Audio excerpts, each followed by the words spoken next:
हम लोग अपना घर छोड़कर यहाँ पर धरना प्रदर्शन कर रहे हैं नए साल वाले दिन। इसके बारे में क्या विचार है, क्या कहना चाहते हैं, क्या संदेश देना चाहते हैं? मेरा नाम प्रभात कुमार त्रिपाठी है।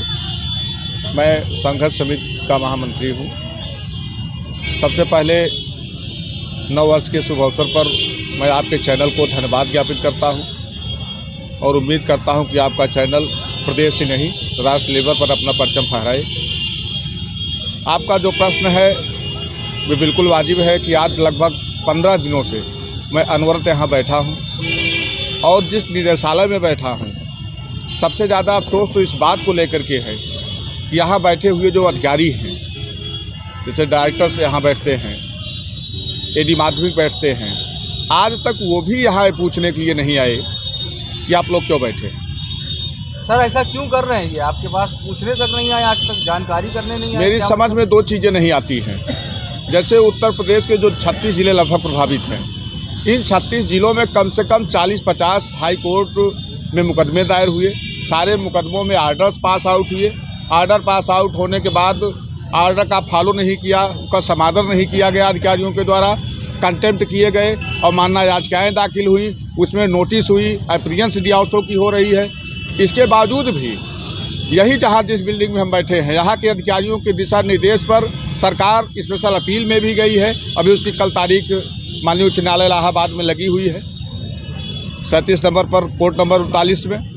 हमारी वहाँ भी निगाहें हैं, लेकिन हम ये नहीं हम समझ पा रहे हैं कि जैसे माननीय उच्च न्यायालय के जो आदेश हैं तो कोर्ट का समाधान क्यों नहीं किया जा रहा है। दूसरी चीज़, सबसे बड़ी चीज़ जो सबसे ज़्यादा नागवार है सभी साथियों में, वो ये है कि 9/11/2023 को जिस पत्र के द्वारा सभी शिक्षकों को वेतन दे करके उनकी सेवाएं समाप्त करने की बात कही गई, फिर 8/7/2024 को शासनादेश निकाल कर उनको मानदेय पर रखने की बातें कही गई।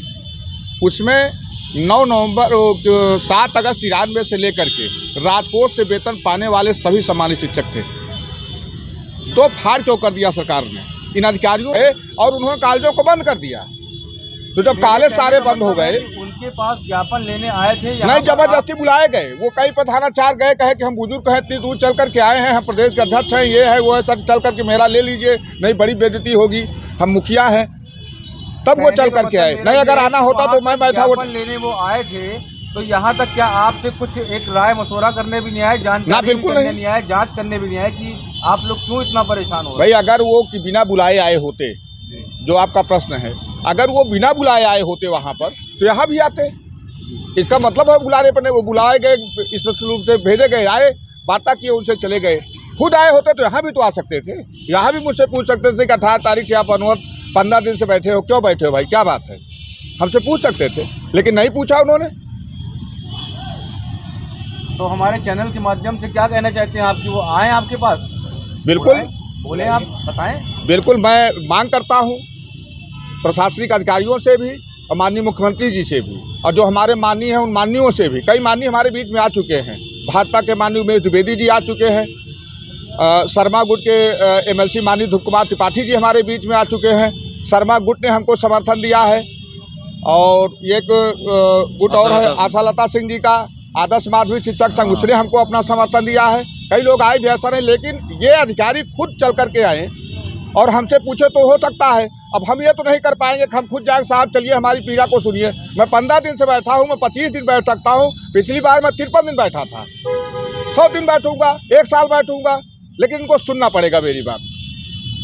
और मैं आपके चैनल से गुजारिश करना चाहता हूँ माननीय मुख्यमंत्री जी को कि माननीय मुख्यमंत्री जिसको खुद संज्ञान में ले, इन अधिकारियों के भरोसे में न रहें।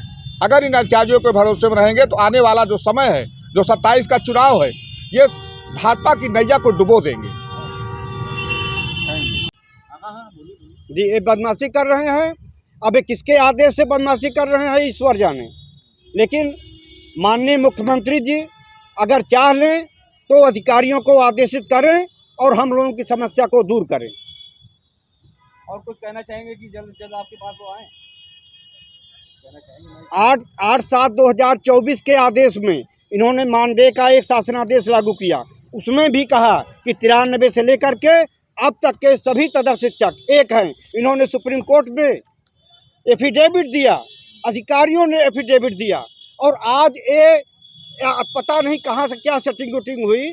हम तो भाई आँख से नहीं देखे कि कौन कितना पैसा लिया, क्या अधिकारियों ने लिया, लेकिन कहीं ना कहीं सेटिंग गेटिंग हुई है, तब इन्होंने अलग किया। नहीं तो बताइए, सुप्रीम कोर्ट में वही अधिकारी IAS अधिकारी दे रहे हैं एफिडेविट कि 93 से लेकर अब तक नियुक्त सभी तदर शिक्षक एक हैं। आज इनके कहाँ से दिमाग में आ गया कि इनको अलग कर दिया जाए?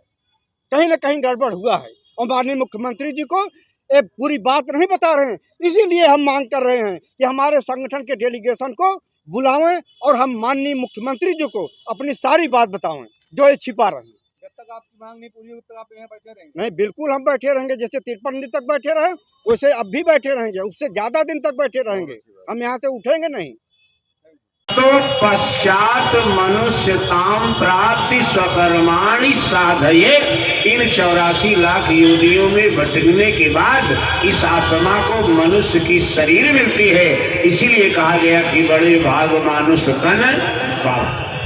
जिंदाबाद, कदम शिक्षक एकता जिंदाबाद, मध्य कदम शिक्षक संघर्ष में जिंदाबाद, मध्य कदम शिक्षक संघर्ष में जिंदाबाद।